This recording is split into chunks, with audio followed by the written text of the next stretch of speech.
Good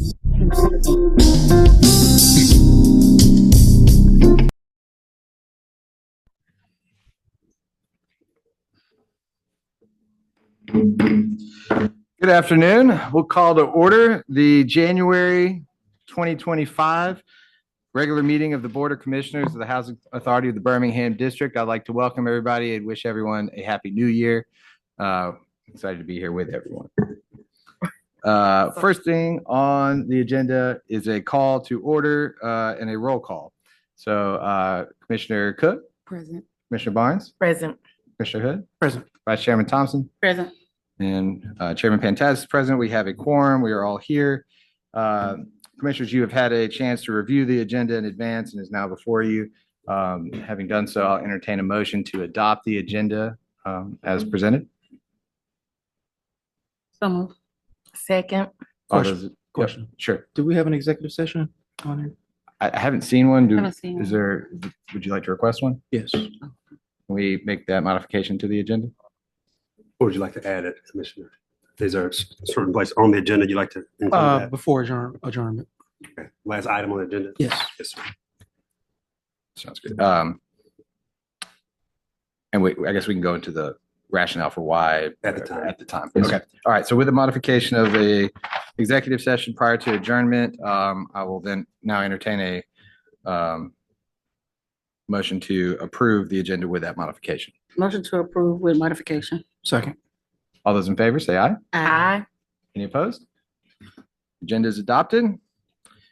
The next item, since it is the beginning of the year, we have the election of officers for the calendar year 2025.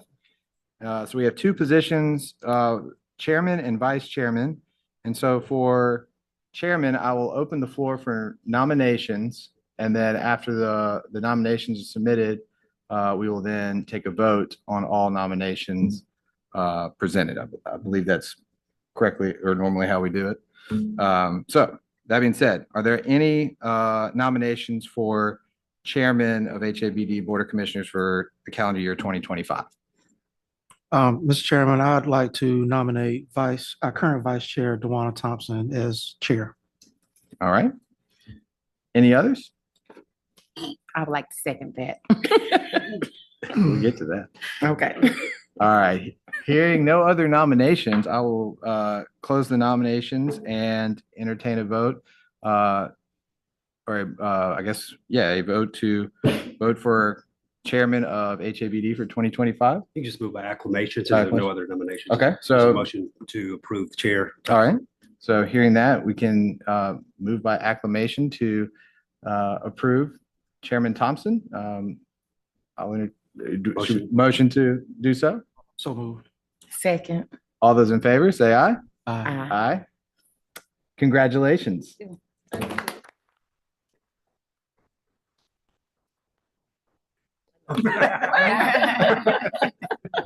Would you like to say anything? Well, first of all, I want to thank our previous Yes. very from Chairman Pantazis for your leadership and all that you have done to prepare us for this upcoming year, and appreciate the support that you're going to continue to give to this role, and also just thank you for the opportunity to serve and the confidence of my colleagues with me. Let's do it.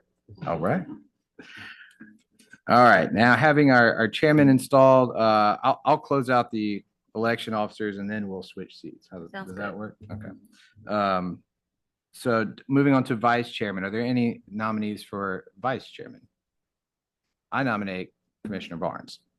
I feel like that's a good, I second that. Any other nominations?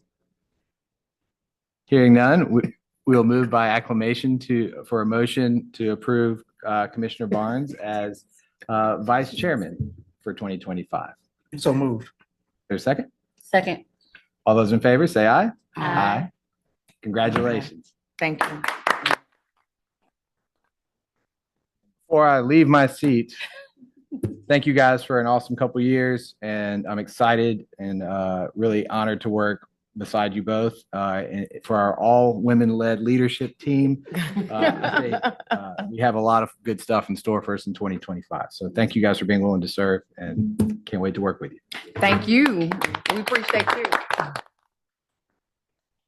It's how fast he getting out the seat. Oh, oh, wow. Yeah, that, okay. Moving up that quick. Woo. Who knew? Right. That's how they say effective immediately. Okay. All right, thank you all so much. Please, I ask for your grace as I learn all of these, how we move through everything, but we're gonna get it done. Next on, first of all, just thank you all again, and thank you, Ava, for being willing to serve as the vice chair. We're ready to move forward. Can we do, okay, great. Next item on our agenda is the approval of the consent agenda. I think all of the commissioners have had time to look at that. Is there any questions or conversation around the consent agenda? If so, is there a motion around the consent agenda? Motion to approve. I second. Hearing a motion to approve in the proper second, all those in favor of approving the consent agenda as is, say aye. Aye. Any opposed? Wonderful, that item passes. Now we're on to old business. First up, the Choice Neighborhoods update. Yes, thank you, commissioners. At this time, I would ask Melanie Bimbo, our Director of Choice Neighborhoods, to come forward.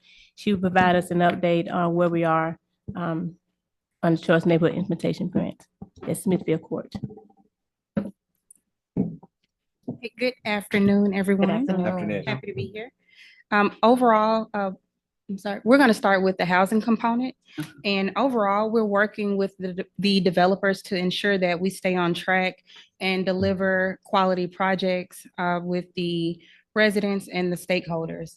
Right now, we're working on phase 1 and phase 2. The name of phase 1 is the Veranda at Graymont. Right now, the major updates for that is we're using the former JCCEO headquarters, and we're for 16 units, and then we're also building 88 new construction units in that same area, and that building will be for seniors. Well, both of those buildings will be for seniors. Also in phase 1, we've applied for a 4% tax credit application, and we expect to get approval for that by March. For phase 2, we're working in submitting the tax credit application for that early.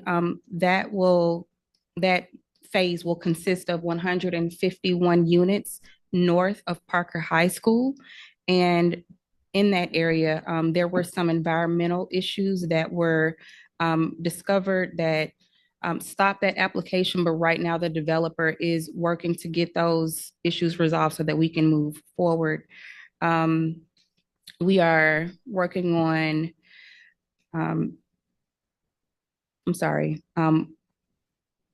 alternative financing. We are also just looking at site explorations and utility studies to make sure that we can move forward. So what it'll be, basically, we're working on, phase 2 and phase 1 at the same time. Phase 1 was initially a little bit behind, but by working on both of them simultaneously, we'll get back on track with our housing component.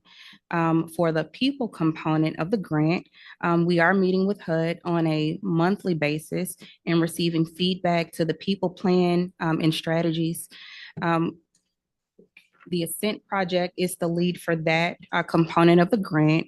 And they did undergo some personnel changes, but they're now fully staffed, and they're implementing strategies to assist the residents of Smithfield Court with mental health, employment, education strategies, and also assisting senior residents with their aging needs. They're actively collaborating with the property management department at the Housing Authority. One of the highlights is on last month, they were able to reduce delinquent rents from 127 units down to 86. Some of the key engagement activities for December was we had a Christmas toy drive. where we were able to give over 100 children toys. And one of the big upcoming events is we're having a partnership fair in March, where we'll have all of our partners at different tables in the gym area, and then the residents will be invited to come out and get that information. Let's see. The last component of the grant is led by the City of Birmingham. It's the neighborhood component of the grant. We are actively working on developing the critical community improvement plan. Two of the major highlights of that plan are the Connected Streets Initiative as well as the Creative Placemaking Initiative. One of the highlights for the Connected Streets project is that we're currently working with architects and engineers to refine the designs, and we'll be implementing pedestrian pathways, road safety measures, and all around just making sure that the neighborhood of Smithfield as a whole is connected. For the Creative Placemaking Initiative, we'll focus on revitalizing the community spaces to foster cultural expression and social interaction. And basically what that means is we're going to be incorporating art into the community. At our next resident meeting that we have at Smithfield Court, we actually are going to have some of the local artists come out that will be assisting in that, to talk to the residents and get their feedback and input on some of the things that we're going to be proposing in that critical community improvement plan. And those are all of my updates. Thank you all. Thank you. Any questions or notations from the? I probably got a couple, but Go ahead, please. Sorry. just kind of, and thank you for that, by the way. I appreciate it. One thing I think, there may be a different cadence that the rest of the board would prefer, but I think maybe like quarterly. I know that things take a while to sort of, maybe every month it's not going to change a ton, but I would think quarterly, having maybe like a written update and then a presentation at the board meetings, this is a fairly public development. And I think, having that sort of routine update would be helpful for everyone because it involves so many people in the community, so many community partners. So that'd be great if you could kind of keep building on this for us. Absolutely. I really appreciate that. And then the second thing is just, if somebody were to say, hey, we heard you got, this big grant, when are you going to start building stuff? Mm-hmm. What would you say? I would say that we're expected to close on phase 1 and phase 2 by Q3 of 2025, and construction would start immediately after. And we estimate that construction will take approximately 18 months. Okay. That's all I had. Thank you. All right, thank you. I do have one other question. Go ahead. I think in addition to the choice, and I know this outside of your scope, but Southtown as well. I know we've had a lot of progress on Southtown. I think we got some more to go. So similarly, I would love a regular update on where we are with Southtown. Yes, and we have a conversation with the real estate team. What we're doing is we will provide an update on all developments that we have ongoing that are active at this time. Okay. We'll do a quarterly report on all of those. Okay. Thanks. And where does it live on the site? Information about the Choice Neighborhood update. Is it on the site? The Housing Authority site? No, ma'am. Okay. So there's a Choice Neighborhood site, but the link to that site is on HABD website. Okay. Yes, we have our own site. So updates are there on the Choice site. Gotcha. Okay. What's our site? It's on ours. You're saying Yes. that there's a link, but where do you find? Is it on the front page? I am not sure where the link is, but But there's a link to the larger Choice Neighborhood site it is. Right. on our site. What's the website? I'll have to get it for you. Okay. Yeah, I can get it. Any other questions? Great. I Thank believe you. it's smithfieldchoice.org, but I can get it. Okay. Thank you. Thank you. Okay, great. Thank you. Next, we have the Birmingham Tech Hub designation and grant update. Yes, thank you. That'll be Seth Embry, Senior Advisor, Chief Strategist. Afternoon, everyone. Good afternoon. Chairwoman, Chairman, whatever you prefer. Thank We'll go you. ahead and do that. So I'm excited to give a little bit of an update about a collaboration that we're working on to your question about Southtown, actually. So last in 23, Birmingham, I think it was 23, Birmingham was awarded a tech hub designation from the federal government, and then applied after that for funding for the tech hub. And in the first, well, we didn't know there was going to be another round, but they did not receive funding for that round. And then I think Tuesday, it was announced that there was a second round of funding. And so Birmingham was awarded $44 million for the tech hub. And I'll give you a little bit of background about the tech hub generally, and then HABD's involvement and how it benefits the Southtown redevelopment, HABD residents, and the larger community. So the purpose of the Birmingham Biotechnology Hub is to close industry gaps that leverage the region's distinctive and proximate strengths in diverse patient recruitment. So essentially, what this hub wants to do is lead in the use of diverse genomes, meaning non-European descent, people of non-European descent in terms of medical research in an ethical way is what the organizers say. Which is interesting because nearly 80% of genome-wide association studies globally are conducted on individuals of European descent who comprise only 16% of the global population. So the idea here is by having more diverse research subjects and kind of, the stuff, I don't know what the stuff is, but the blood or whatever they do research on, they'll get better medicines that's more accurate. And so the hub is really designed to, there's a separate project to get more diverse participants in research studies. So it'll kind of utilize those efforts and then have the actual hub, the lab space there to do research. And the goal is to double the biotech workforce in Birmingham over the next 10 years. Most relevantly maybe to the Housing Authority is the workforce development component. And so when the biotech hub was conceptualized, in addition to thinking about how to, and this is, in terms of the ethics of research and targeting specific populations, well, what's the benefit in the immediate term, not just medicines 10 or 20 years down the line, but in the immediate term. And so there's a really great workforce development initiative that goes from a sub-baccalaureate workforce development project with Lawson State all the way up to post-baccalaureate workforce development, which is led by Propel. And so the idea is to take people who might work at, for instance, an Amazon warehouse or somewhere else, and give them the tools they need to perform work in a biotech space, not doing research, but just to be able to operate in that kind of environment. And so that's the baccalaureate workforce development project, all the way up to entry-level roles in biotechnology for Black and other underrepresented workers, partnering, like I said, led by Propel, but partnering with HBCUs across Alabama. And we are positioned to provide individuals to participate, again, all the way through. So it's a laddered program, which will lead to also a local industry recognized credential.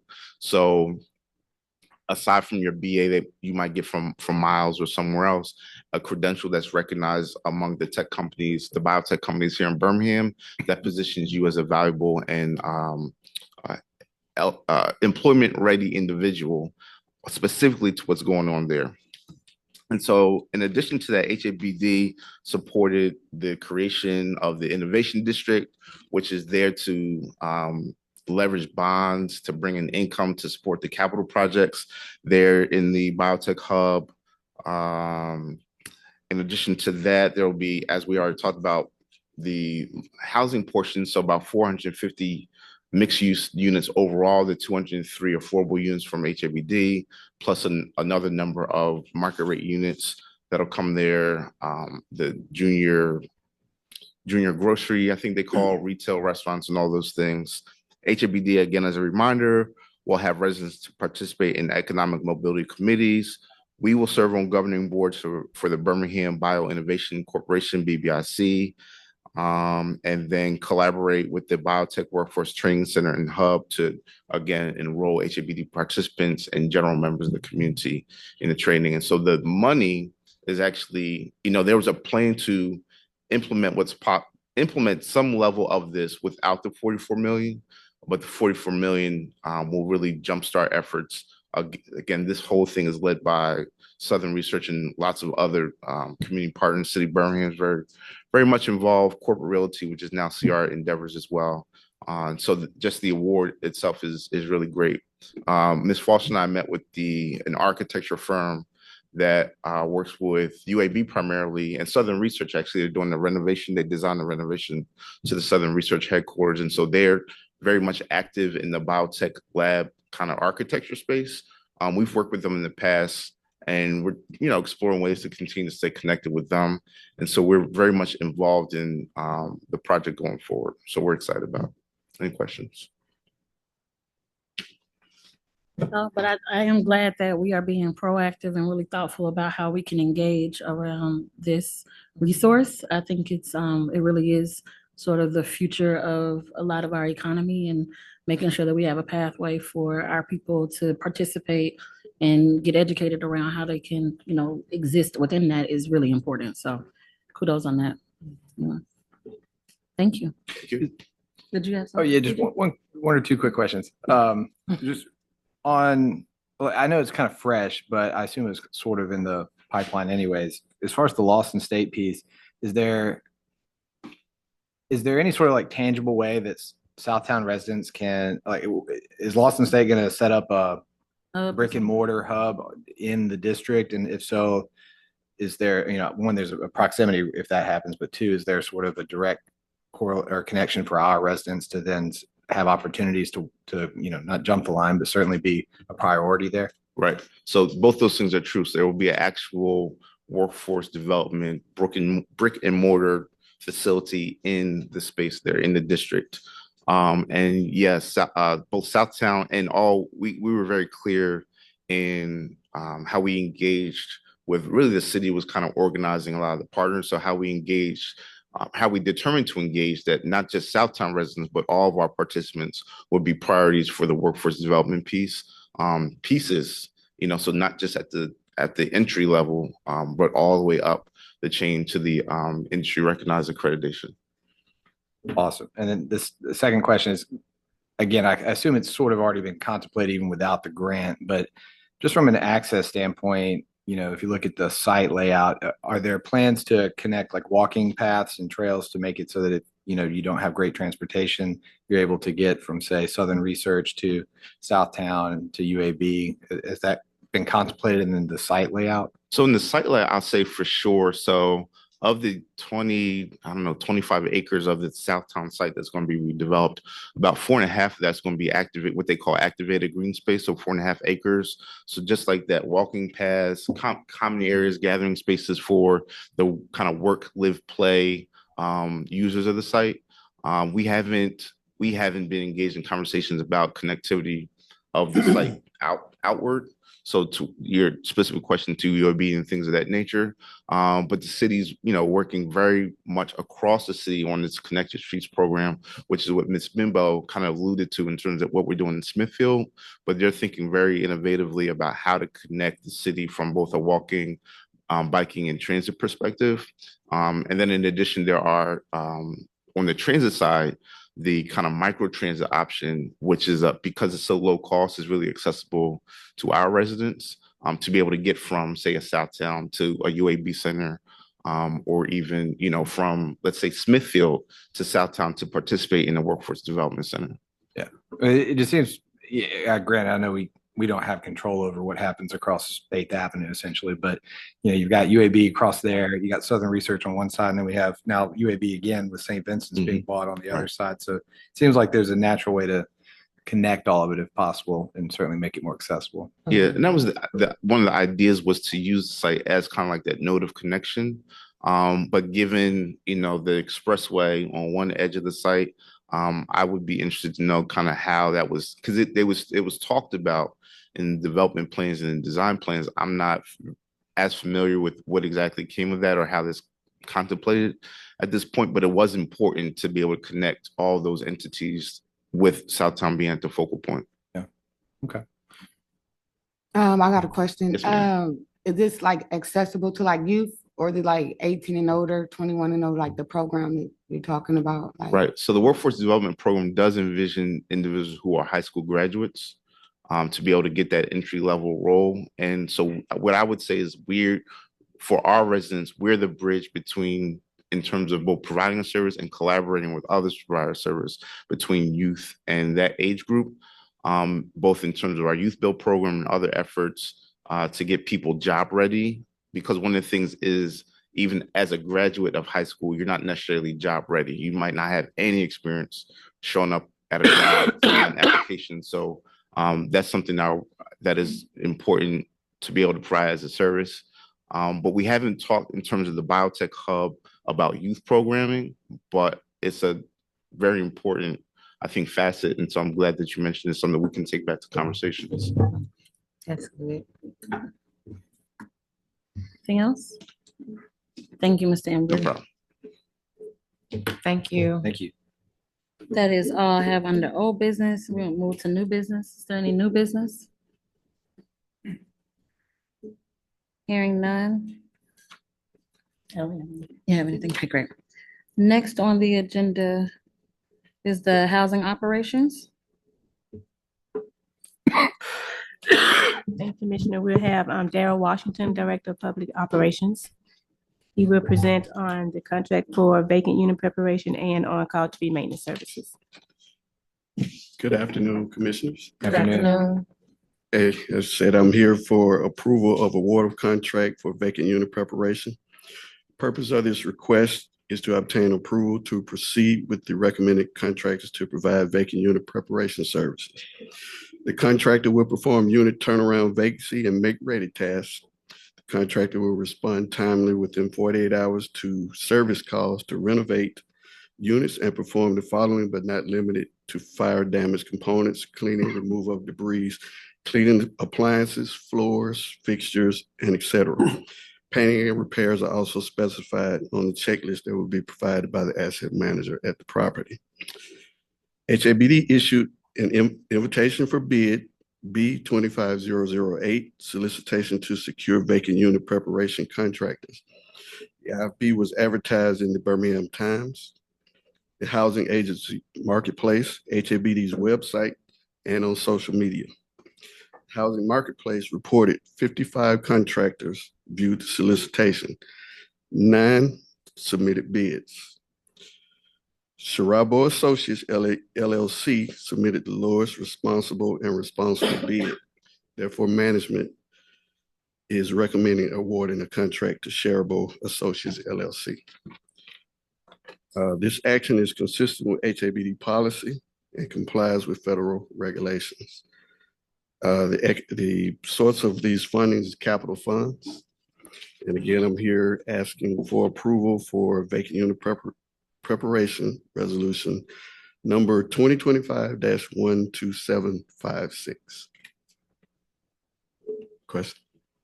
Oh, I can click me. Commissioners, are there any questions regarding this option? None here. Is there a motion? I'll make a motion to approve the award of contract for vacant unit preparations to Sharabo. Sharabo. Sharabo. Hearing the motion, is there a second? A second. All those in favor? Aye. Any opposed? And so that a motion is approved and awarded. Thank you. Thank you. Okay. Next, I have approval of award of contract for on-call tree maintenance services. The purpose of this request is to obtain approval to proceed with awarding a contract for on-call tree maintenance services. Services performed will include but are not limited to trimming back and removing or disposing of trees alive or dead within HABD properties. It will include providing all essential traffic control, labor, materials, and equipment required to complete this task. Additional services included in designated trees and limbs and disposal of debris, including but not limited to trees and limbs and brushes, as well as grinding stumps. All this will be done at no additional removal, no additional cost to HABD. The solicitation was advertised in the Birmingham News, HABD website, and social media. There were 28 contractors viewed the solicitation and 2 submitted bids. Green's Complete Lawn Care LLC is the most responsive and responsible bidder.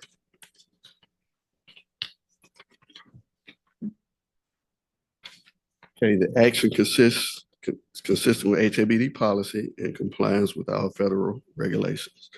The source of these funds is property operations budget. And again, I'm seeking approval for on-call tree maintenance services, resolution number 2025-12757. Question? Questions? Hearing none, is there a motion? Motion to approve the award of contract for on-call tree maintenance services to Green's Complete Lawn Care LLC. A second. Hearing the motion in a second, all those in favor say aye. Aye. Aye. Any opposed? The motion is approved. Thank you. Thank you. Thank you. Chair Thompson, Yes. want to ask a request of President Foster. So oftentimes when we're approving these contracts, it will have a list of all of the bidders and it'll have a contact name. But oftentimes the contact name may not be the principal owner of the organization. I think for us, just to make sure that we're aware of any potential or unintended conflicts of interest, we can have more information on those that are being recommended, just who are the principals of those organizations to make sure that we have no conflicts. Attorney French, would you agree? Yes, sir. Yes, we can provide that. Thank you. All right, thanks. Moving forward to our next agenda item is the Housing Choice Voucher Program. Yes, we have Jennifer Leonard, Interim Director of Housing Choice Voucher. She will provide request Board of Action for the revision to our administrative plan for the Housing Choice Voucher Program, Cooper Green project-based voucher waiting list, and also the revision to our Southtown senior waiting list. Good afternoon and happy new year to the board and good afternoon to staff. So my first request for approval is approval for revision to the administrative plan for the Housing Choice Voucher Program, Cooper Green waiting list. The purpose of this request is to obtain the the board approval to authorize the president and CEO to revise the Housing Choice Voucher, the administrative plan, to create a waiting list for Cooper Green homes. This waiting list will allow the individuals who apply to be selected for referral to Cooper Green redevelopment units. So all project-based voucher residents must be selected from a waiting list maintained by HABD. HABD has chosen to maintain separate waiting lists for each property-based voucher property. And this revision to the administrative plan will allow HABD to create a wait list for Cooper Green homes with a preference for public housing residents at properties designated for redevelopment. HUD restricts the PHAs from using geographical preferences, and thus a preference for HABD's families is not likely to be a compliant. However, to be eligible for the preference, a family must reside at a public housing community that is designated for redevelopment as evident by its inclusion in the PHA most recent annual the policy impact at this time, the creation of the waiting list is in compliance with HUD policies and there is no economic impact. And at this time, we would request that the board approve the resolution number 2025-12758.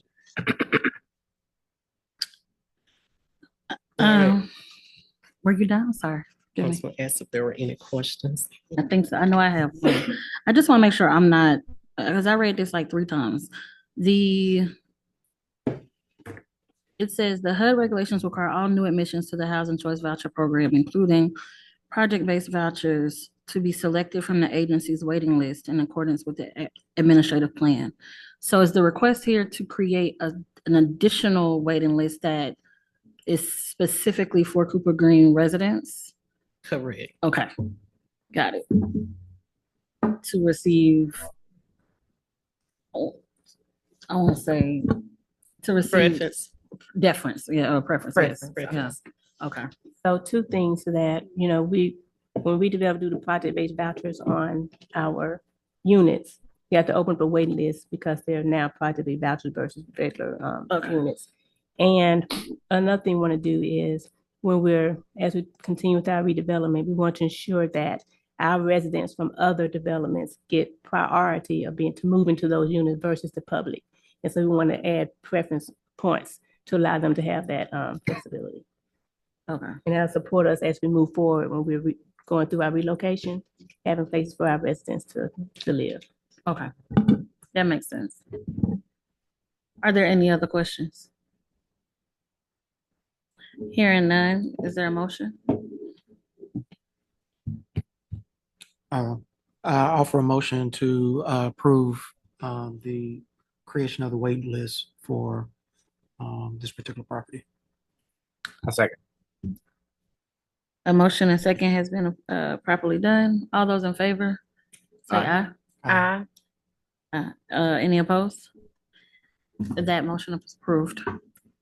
Okay, so my second request is asking approval for revision to the administrative plan for the Housing Choice Voucher Program preference for the Southtown waiting list.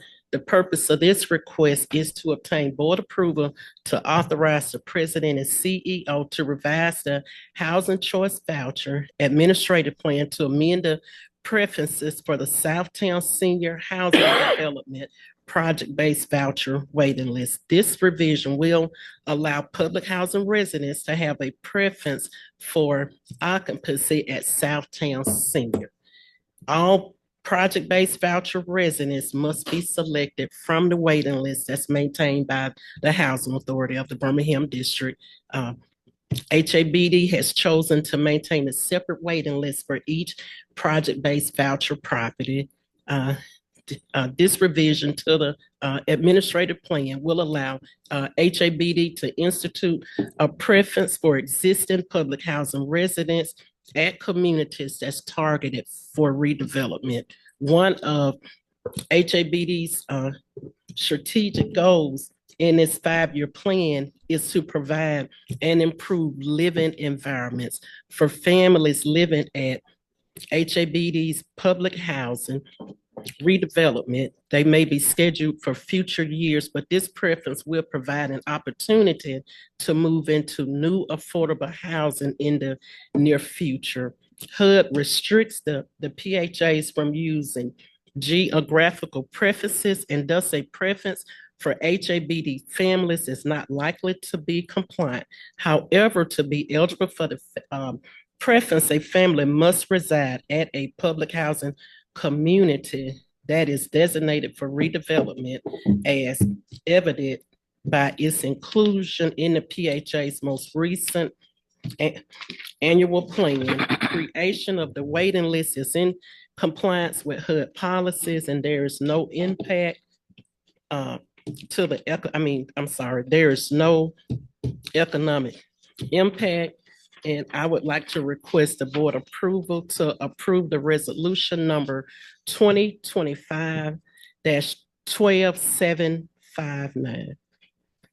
And if I may add, when we brought this to the board, this is similar to the one we just approved. We brought it to the board. We did Southtown Court Apartments. It did not have this preference.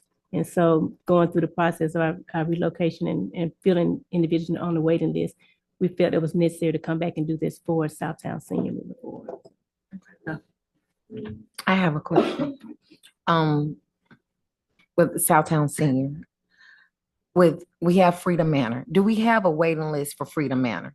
Yes, ma'am, there is a. Okay, so my question would be, would the people that's on the waiting list for Freedom Manor, would they be on move as to the priority waiting list for Southtown Senior? But Freedom Manor is already a property-based I understand. voucher. But I guess what I'm condo, saying, both of these are senior projects, and so I'm just asking about. They would seniors. not. Okay. They would have to apply when their waiting list opens.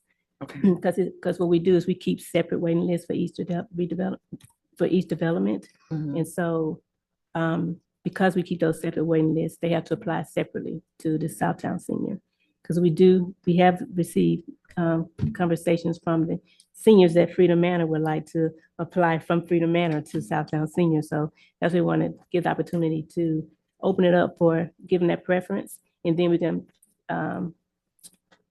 extend out the waiting list Freedom Manor for those that are waiting. So. And this item gives priority to public housing residents. Who are correct? already at And so if Southtown. you're on the waiting list at Freedom, you could be, I guess, be a public housing resident or not, but if you're not, you wouldn't get this priority. Yes. So the residents at Freedom Manor would get preference for Southtown Senior. And then once they leave Freedom Manor, then those that are on the waiting list can move up to waiting list to get into Freedom Manor. If there's. Okay, well then I've gotten confused because I thought you just said no, and now you're saying yes. She said, So waiting she list. said, can the Okay. individual off the waiting list just shift over to Southtown Senior Waiting list. waiting list? So the individuals that's on a waiting list at Freedom Manor, they can only move to Freedom Manor. So because it's a separate waiting But list. you asked if they could go to Southtown. Yes, No, but she said the residents that's already not on the waiting list, but the residents could. Yeah.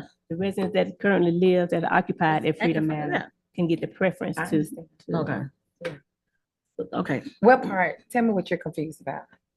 I guess maybe your question, it was my understanding you were asking if someone who lives at Freedom Manor is currently on, someone who lives at Freedom Manor, will they be able to go on the Southtown? My question was the people currently on the waiting list Got at it, Freedom Manor. got it, okay. Mhm. Because They don't supersede the people who are already living there is the That's answer. correct. right, Yes. no matter how No long matter they've how been long on, they've been on the waiting Yes, list. that's correct. Great. Any other questions? Conversation? Hearing none, is there a motion? No. Did you have something? You sure? Look, because listen, we be up here trying to figure out, I make know, sure I we was- hear right. I- I'm just trying to make sure I'm hearing right. I mean, y'all kind of was discussing it too. I was like, okay, now, because I was like wondering Every about time the we learn list. something different. Yeah. I do have one follow-up question, just for clarity. So obviously, Freedom Manor, it's a different type of property than, say, Marks Village. Correct. Both, though, would qualify under this priority as having a priority if you're a resident of either of those? That's a very good question. Yeah, that's what I So thought she it's was asking, only was what the the seniors public or housing. Okay, so Freedom So Manor would Freedom Manor is not. on the project-based rental system. So if you're in So Freedom they're- Manor, you they're don't get already- this priority. That's But if you're correct. Marks Village, you would. Yes, thank you very much. Okay. Oh, well, that's different. I'm trying to tell that's what I'm like, I'm Okay, thinking, that's I'm like, different. I'm thinking you saying two different things, but I'm gonna step back. Yeah, but the difference is the program. Yeah. Freedom Manor is no longer public housing. Gotcha. Oh, So okay. That's the difference. yeah. It's So different that's- programs. That's what I was like, And it's I for think- public housing residents only. But to your question about the waiting list, even those that are on a waiting list couldn't shift to Right. Southtown But you Senior. could be on the waiting list for both. If they apply, they have to Gotta apply. Okay. Thanks. I Great know I question. came to vote today. No, thank you, Commissioner Cook. Yes. Anything else? Any other questions? Any other questions? Okay, great. Here, I don't think we voted on it though. Yeah. Is there a motion for the resolution? I make a motion to approve revisions to the administrative plan for the Housing Choice Voucher Program, preference for the Southtown waiting list, resolution 2025-12759. Second. It's been motion and properly second. All those in favor? Aye. Those opposed? Nay, or any nay? Hearing none, the motion is approved. Thank you. Thank you. Thank you. Thank you. Next on the agenda item is the real estate development. Seth Embry, Senior Advisor, Chief Strategist. He will present on all 4 items. Oh. Okay.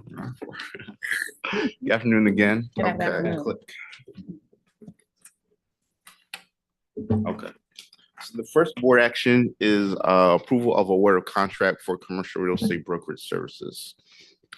HAB issued an RFP in September of 2024 to solicit proposals from commercial real estate brokerage firms to provide commercial real estate brokerage services to facilitate the sale or purchase, or sometimes lease potentially, of commercial property, to assess vacant land and other real estate, to inform development strategies and inform HABD's overall development plan.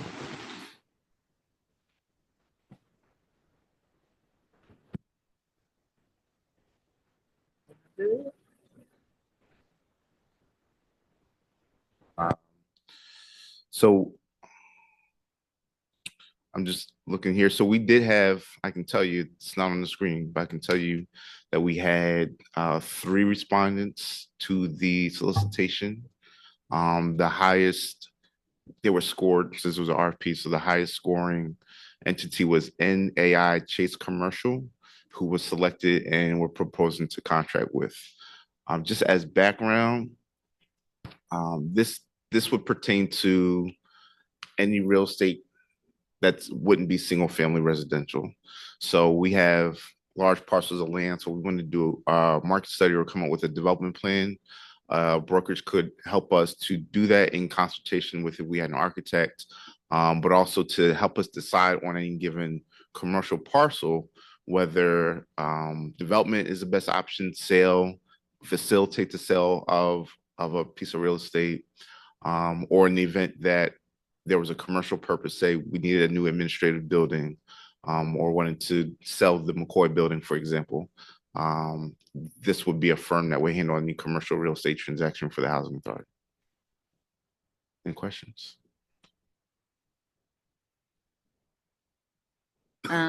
Just to share, there were 24 viewers of the solicitation. So I know that's what you was looking for, but I was looking it for is a lot. in the document. If there were any other questions in the conversation. Hearing none, is there a motion? Oh, no, we're good. There a motion? I'll make a motion to approve the award of contract for commercial real estate brokerage services to NIA Chase Commercial. Second. It's been motion and properly second. All those in favor? She said she second. I heard you. Right. All those in favor say aye. Aye. Any opposed? That motion is approved. Thank you very much. So next we have approval of revisions to business terms, development, master development agreement, development services agreement, and pre-development loan agreement with Zimmerman Properties SE LLC for the Collegeville redevelopment, which, as we go forward, we'll probably start calling this phase 1 because there's only a portion of the units at Collegeville. But in any case, Zimmerman, as a developer, was selected pursuant to the 2021 RFQ that HABD issued, or RFP that HABD issued. They were selected to be a development partner, and we did initiate and execute in MDA, PDLA, and all those regular documents, business terms with them.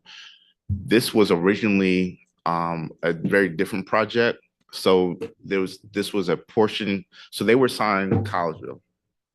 Collegeville has, I think, 395 units, something like that, 394 units. And so they were going to put forward a plan for the development of that site. Kind of in conjunction with that, they were working on a development for the city of Birmingham at the Ensley High School site. And so they're the entity. They were awarded funds from the city to do the demo. So they've done the demo already of Ensley High School. And then they were going to develop that into a mixed use community, multifamily, single family, and commercial. That was the original plan. Once they did their due diligence and their financials, it wasn't, the original design plan for the site was no longer feasible. We were going to put some Collegeville units there in terms of RAD transfer assistance. Once that development plan didn't go forward, they had to kind of come back to the drawing board and see what was feasible. So the development plan that they're proposing now, that's pending City of Birmingham approval, would be to eliminate the commercial portion. So they were the idea was to use the gym at Ensley High School as a grocery store. They did a lot of outreach to potential grocers and couldn't find any that would be interested in a grocery store at that location, given the market of the Ensley community. That's not something that the HABD was a part of. But so they're proposing to the city to remove that and be able to still do a multifamily development. They also went away from the single family aspect. The development plan that was put forward was just very expensive. It included a parking structure and all kinds of things that just wouldn't be supported by the project, by the financials. And so we're at a point now where they're wanting to still move forward on the site at a scale back design with HABD units. And so they're proposing 150 unit development, 5 buildings, 30 units in each building, 1 to, we had a conversation today. So it'd be 1 to 4 bedrooms on the site, with reserving a portion of the site to develop single family homes, but not as a part of the multifamily project.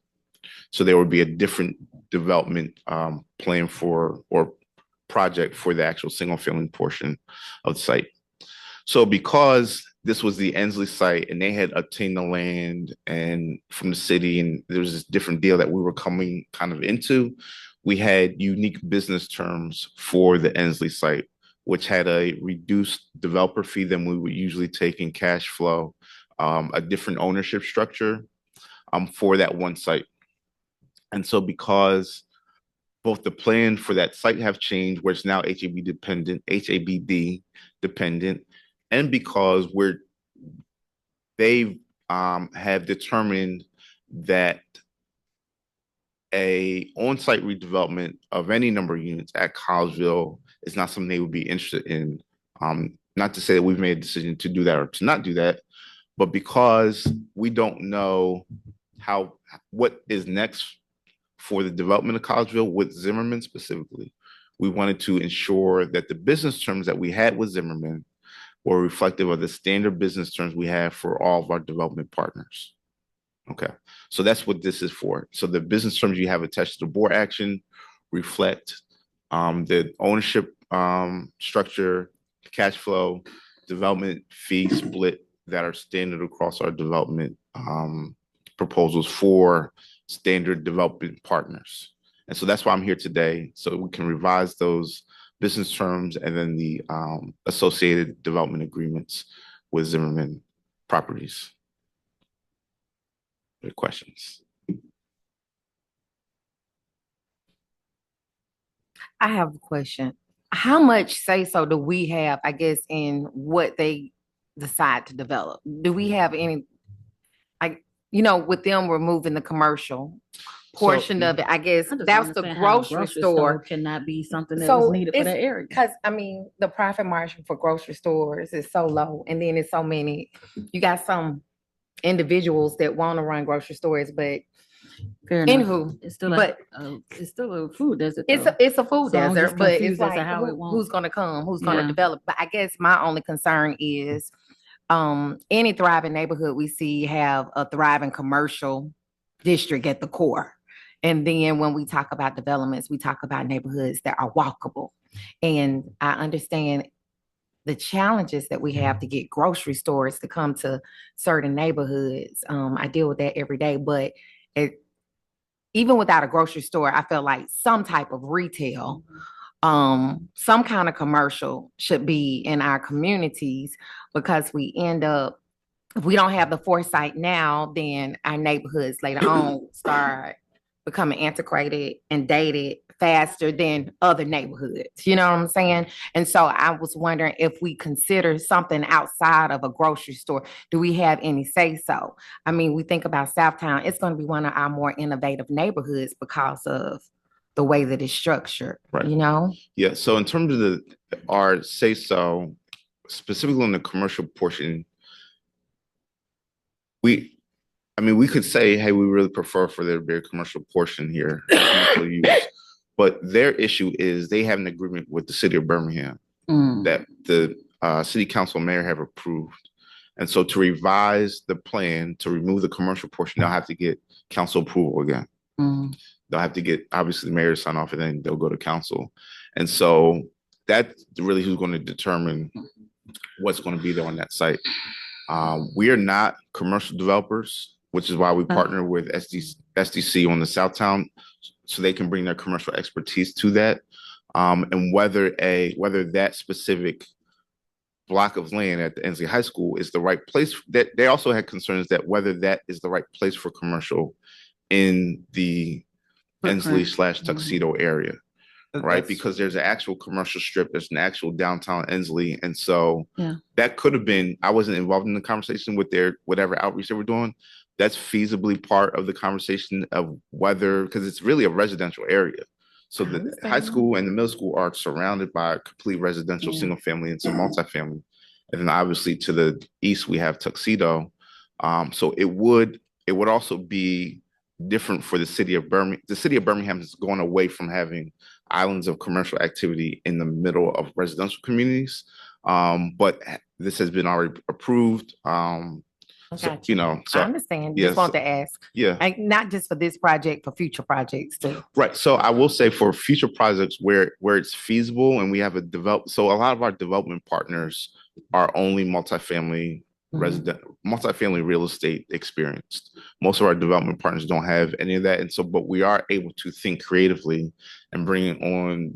And Chase will help us think through what's possible for these cohesive, inclusive communities that we do want to create. And there will be some where it's the right idea. There will be some that's the wrong idea. But again, it won't just be up to us. We'll have to go through the city to get approvals and things of that nature. But it's something that we can think about as we go forward. Yeah. I think Vice Chair Barnes brings up some great points on how do we continue to think through groceries, basically. And one thing that I keep coming back to also is, if anybody's used like Kroger delivery, like I think there's some more technologically advanced ways where if you can't establish a brick and mortar, we may start really needing to focus on different ways to get access for our residents. So I think we should continue figuring out ways to figure out that piece. But I am excited about this because my understanding is we're getting more units redeveloped out of this than we originally were. That leaves us roughly 200 to move out or to redevelop and reposition in Collegeville, depending on how that goes. And then there's maybe a potential for some, I don't know, home ownership or something in this other piece in a neighborhood we already have a presence and that's fairly established. And to the point about the commercial, I agree, because that the main drag of Ensley there in front of Tuxedo has a lot of potential. Yeah.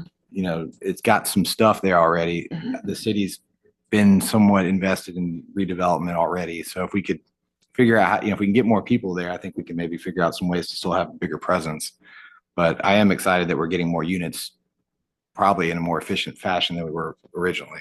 Yeah, and we'll in the subsequent meetings, they presented us with a first stab at a site plan, which I think was a bit better than kind of the original plan that was put forward many years ago. And so we still have to circulate that internally and get approvals and make sure it's the right design. But I think they're going in the right direction. But at the end of the day, they've got to be able to get approval from the city of Birmingham, which at the end of the day, if we have a plan, I think that really works well and that's advantageous to our residents, we can be in a position to support them with that. I think, we, Zimmerman and the city, all have to be in agreement because we've all got a piece of this. There's money from all different parties that's involved. And so we've got to, maintain the working relationship. And at the end of the day, the city might come back and say, you know what, we don't really want 150 units of multifamily here. We want something else. We want what we had originally. And then, they'll have to make a decision about their relationship with Zimmerman as well. Thank you. Any other questions or conversation? Hearing none, is there a motion? Second. It has been the motion and second properly. All those in favor say aye. Aye. Any opposed, say no. The motion is approved. Thank you. Okay, so this is approval of revision of business terms, master development agreement, pre-development loan agreement for the parks companies. This is the developer signed to Kimbrough Homes. So throw out everything I just said about what we do with our development partners. Okay. So what we're doing here with parks and what they've proposed to us, and it's very advantageous to the agency and to our growth in terms of real estate redevelopment and ownership, is what we refer to as a fee developer relationship, which is one of the structures anticipated in the solicitation I talked about in 2021. Essentially, in the fee developer relationship, you pay a developer to develop, they deliver you the product, and then they walk away. Because there are tax credits involved, so investors and equity providers and everything like that, it's not as straightforward, like you just pay and they walk away. So there's certain benchmarks and guarantees that have to happen. So we have to figure out the right mix and then get investor approval in the future. But in any case, we had, again, those standard business terms for our developer partners that you all have approved for parks. And we want to revise those to allow for the fee developer relationship, which will have a biggest impact on the cash flow that we receive in the ownership structure. To, as you see in the revised business terms that you have, one of the other big takeaways is that on a standard development, say Smithfield, or we're just talking about Collegeville on a standard development, after the tax credit compliance period, which is about 15 years, then we exercise a purchase right of some option or purchase option of some type. What we'll do here is, again, pending approvals from everybody, is exercise that purchase option after stabilization, which is approximately 3 years after construction is complete. So construction is complete, lease up is complete, probably another year approximately, and then the developer will walk away and will take over ownership and management of the development. So it's advantageous because it's a step in the direction that we want to go with Thrive 2035, because it preserves our ownership and management of the properties, and increases. And once that happens, that's an additional income stream to the housing authority that's not tied to any federal restrictions. The income isn't. It'll be operated in accordance with the use agreement restrictions from HUD and from the tax credit entities. But it just gives us more in terms of our portfolio that we truly own and manage and are responsible for, akin to Farrington, which we've done, Glenbrook, which we're in the process of, and Tuxedo, Freedom Manor, which is something we own, but it's still subsidized by HUD. So it'll be akin to one of those properties. Are there any questions, conversation for this item? Hearing none, is there a motion? Motion to approve revisions to business terms, development agreement, development services, and pre-development loan agreement with the parks companies. I second. The resolution has been properly moved and seconded. All those in favor say aye. Aye. Any opposed? Resolution passed. Thank you. This is my final resolution today, which is approval to submit a low-income housing tax credit application for the redevelopment of Marks Village Phase 1. So we, as a group, have had extensive conversation about Marks Village for a number of years about how to redevelop that site and how to provide increased quality of housing for the residents, but also supportive services, but also access to resources.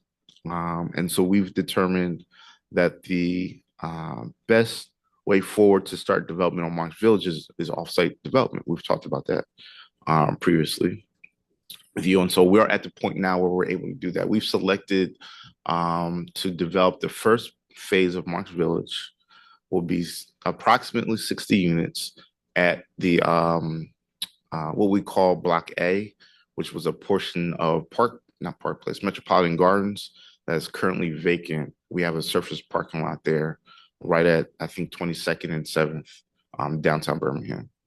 And so the plan for the entire block is to have an affordable portion and a workforce portion of it, two separate developments.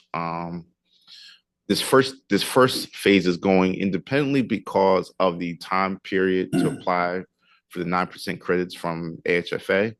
The application is due in February, and so there's a lot of work to be able to do that. We were talking yesterday about ideas about the site plan and the kind of the structure, which will circulate as we kind of think through what's best for those number of units. But in any case, so this is a standard 9% application, which is where we get the equity to do the construction, and it'll be the standard permanent loan and all that good stuff. And so we're ready to move forward with authorization. On that, we will, just as a note, the portion will carve out a portion of the site for this actual tax credit property, which we will ground lease, just like if it was a Marks Village or Smithfield, we ground lease to the owner entity for a term of 75 years. And then we will have through MCHDC 20% membership of the general partner and the same purchase rights that we have in the business terms after the compliance period for the development.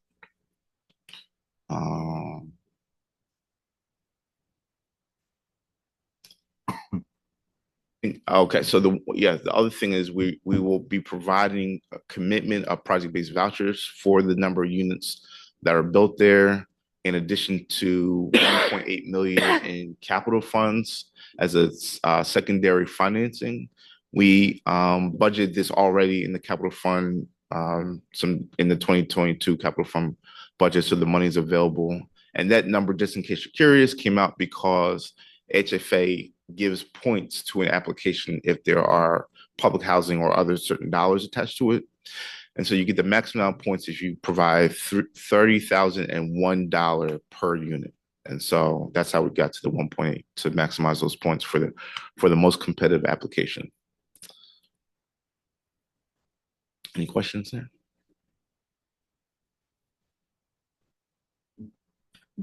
Seeing or hearing no question. Well, yeah, what I was just going to say, I applaud you guys for really ramping up the efforts here. Yeah. I think this last couple of items, I mean, these are the things we're excited about, really helping our residents rapidly move towards just nicer units and really changing the fabric of some of these neighborhoods. So I applaud you guys for really getting on this. And then two, you kind of addressed it at the end. 9% obviously is more competitive. Right. Do we feel like this is the right of our request for 9% this year? Yeah. So the reason, I mean, it's right in line with the first thing you said about what can we haven't gotten a 9% credit. Since I've been here for sure, but I don't know if Loveman had 9% in that deal or some other project. I don't know.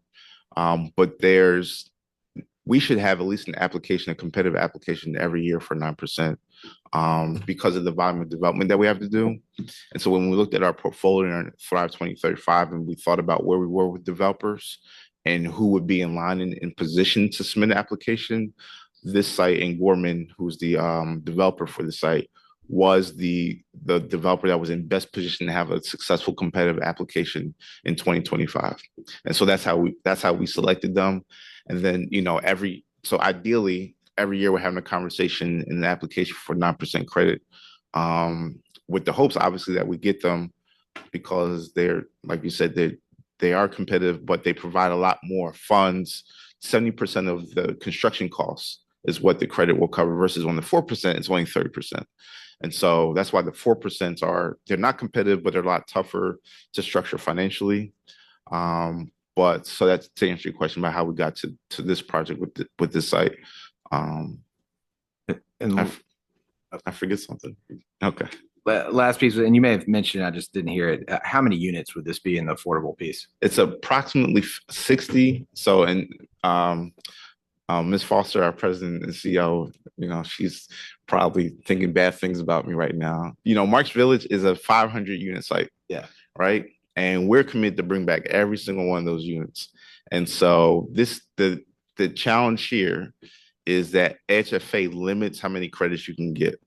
One of the things about Alabama is a very rural state, right? And so they structured their tax credit program to benefit urban but also rural areas. And so if you allow developers to get a whole bunch of credits, that means there's less to go around. And so it ends up being a little bit disadvantageous to urban areas, Birmingham, Mobile, Montgomery, so on and so forth. And so under the maximum amount of credits we can get that we're eligible for is how we backed into the number of units. So we're maximizing that, but we do have a real need to, as the next phase comes and the next phase after that. So we don't have 10 phases of development for Marks Village where we only have 3 maybe. We need to have much larger projects in the pipeline. That makes sense though. I mean, if we're minimizing some of the units that we have to bring back there or to other sites, but then two, making competitive applications. So I get it. And so so there would just have been, in future years, we'll figure out if there's other financing to pair with 9%. But it takes more lead time than we have for this application round once the AHFA announced the application deadline. But otherwise it would just been I think they're probably projecting maybe $300,000 a unit and construction costs. And then when you add into all the soft costs, How much you said per unit? 300? maybe 200 or 300. They sent over yesterday all the financials and projections. I haven't gotten a chance to really dig into them. But that's what I would guess. Most people are somewhere around 200,000 to 300,000 a unit, just generically for multifamily. So, and I'll take a look. And then that like I said, that's when then you add on the soft costs. And so additional units, while certainly feasible, it's just millions of dollars that somebody's got to come up with. You have something? Good. Any other discussion?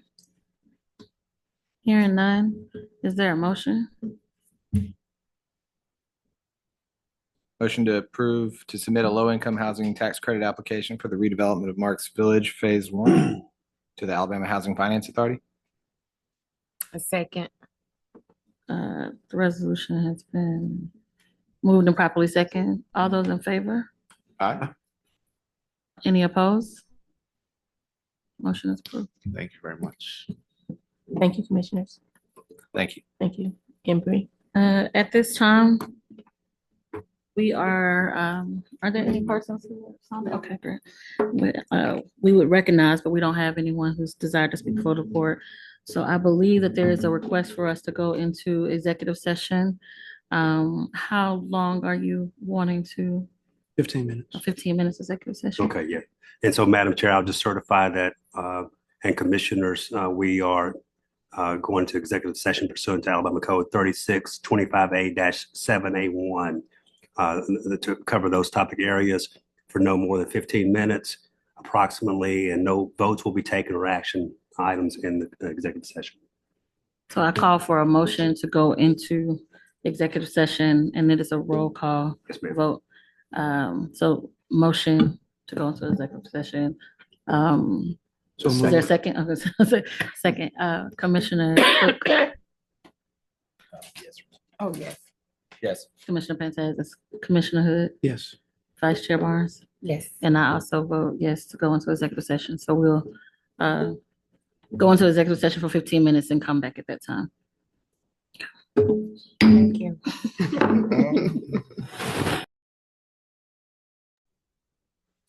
Great, and so now I will entertain a motion to close executive session and go back into the full board meeting. So move. Second. It's been moved and properly second, and we'll take a roll call vote to come back in, starting with Commissioner Cook, Yes. Commissioner Pantages, Commissioner Hood, Yes. Vice Chairman Byrne, Yes. and myself, I also vote yes to come back in. So we are back in the meeting. And we just need a motion. Is there any other discussion? Motion to adjourn. All right, motion to adjourn. Second. Hearing the motion to adjourn and properly second, all those in favor say aye. Aye. Any opposed? And the motion approves, and we are adjourned for today's meeting. Thank you. Thank you.